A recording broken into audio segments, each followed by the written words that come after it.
Skyrock PLM.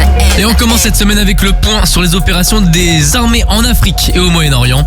Opération Levant 2 au Liban. La Force Commander Reserve de la FINUL, la force intérimaire des Nations Unies au Liban, a conduit une série d'activités et de déploiements intégrés au cours du mois d'août. Des actions menées dans le cadre de l'opération Levant 2 qui vise à améliorer son interopérabilité avec les unités du secteur ouest de la FINUL. L'opération a permis de développer l'aptitude du poste de commandement avancé de la Force Commander Reserve à se déployer en autonomie sur court préavis avec l'ensemble de ses moyens de communication. Profitant de l'escale d'une frégate multimission au Liban, une séquence d'échange a également eu lieu avec des membres des forces armées libanaises et françaises de l'opération Daman. Activité opérationnelle dans le golfe de Guinée. Fin août, le porte-hélicoptère amphibie, ou PHM, commandant du Q1, a rejoint le golfe de Guinée. Une arrivée qui marque le début de sa participation à la mission Corimbe. L'objectif principal de cette mission est d'approfondir la coopération de la France avec les pays riverains du golfe de Guinée. Le tout afin de garantir la sécurité maritime contre les trafics illicites et les activités de piraterie. Dans ce cadre, 2 officiers de marine partenaires embarqueront à bord du PHM commandant du Q1 à l'occasion de sa prochaine escale à Mindelo dans l'archipel du Cap-Vert. Ces derniers prendront part à l'intégralité du déploiement du bâtiment dans le golfe de Guinée.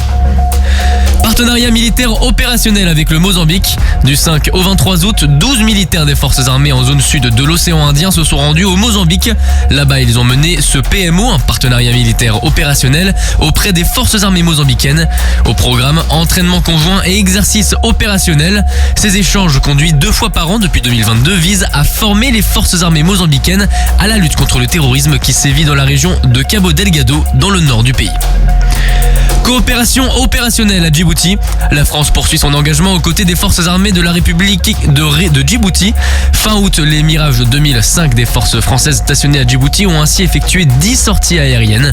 Ces vols permettent la préparation opérationnelle des pilotes et garantissent la capacité des équipages à réagir sous court préavis pour la protection de l'espace aérien dans la Corne de l'Afrique.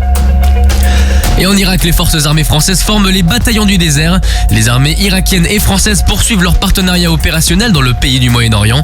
Placé sous responsabilité du commandant des forces françaises aux Émirats Arabes Unis, un détachement participe à la formation de 5 bataillons du désert irakien. Ces unités spécialisées sont destinées à défendre les zones désertiques du pays, toujours en proie à des attaques de la part des résurgences de Daesh. Ce partenariat vise à accompagner la montée en puissance des forces armées irakiennes afin de défendre leur souveraineté. Ces dernières parviennent ainsi à assurer la sécurité sur leur territoire de manière autonome et à lutter contre le terrorisme en milieu désertique.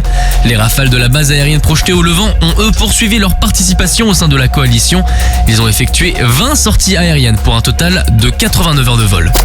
Skyrock PLM. Skyrock PLM. Skyrock PLM, en équipe avec Uneo, la mutuelle des forces armées.